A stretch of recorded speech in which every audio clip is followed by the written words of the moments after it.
সৃষ্টির সেরা জীবই হচ্ছে মানুষ, আর এখনকার যুগে মানুষই হচ্ছে মানুষের সব থেকে বড় শত্রু। একটা মানুষ কখনো আরেকটা মানুষের ভালো দেখতে পারে না, সব সময় চায় তার খারাপই হোক আর নিজের সব সময় ভালো হোক। যেখানে আজকাল মানুষ রক্তের সম্পর্কটাই রাখতে চায় না, সেখানে আত্মীয় স্বজন তো দূরের কথা।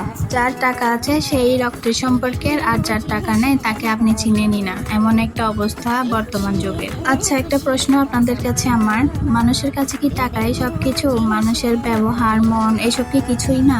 টাকা থাকলে তুমি তাদের বাপ, আর টাকা না থাকলে তুমি তাদের কাজের বুয়াও না। তাই আমার পক্ষ থেকে আমি আপনাদেরকে একটাই লেকচার দিব, সেটা হচ্ছে আপনার খারাপ সময়ে যে আপনার পাশে থাকবে, আপনি কখনোই তাকে ছেড়ে যাবেন না, বা তার খারাপ সময়ে তার পাশে থাকবেন সব সময়। কারণ এই যুগে আপনার রক্তের সম্পর্ক ছাড়া যে আপনার পাশে থাকবে তাকে আপনার চিরকালই মনে রাখতে হবে। আর যাদেরকে আপনারা রক্তের মানুষ, আপন মানুষ মনে করতেন, তারা যদি আপনার খারাপ সময় আপনার পাশে না থাকে, তাহলে তাদেরকে আপনি ত্যাগ করে ফেলুন, কারণ তারা কখনোই আপনার খারাপ সময় আপনার পাশে থাকবে না। আর এই বর্তমান যুগে আপনারা শুধু একটা দিকে ফোকাস রাখবেন, সেটা হচ্ছে নিজেকে প্রতিষ্ঠিত করে তোলা, যে কোনো উপায়ে, যে কোনো ভাবে। প্রতিষ্ঠিত হলে, টাকা ইনকাম করলে সবাই আপনার বাপ ভাই সবাই সবকিছু, কিন্তু যখন আপনি বেকার থাকবেন, এক টাকা ইনকাম করবেন না, তখন আপনার প্রিয় পরিচয়ও দিবে না। তো যাই হোক, কথা বলতে বলতে দেখতেই পাচ্ছেন যে আমি আমরার আচার বানাই ফেলেছি।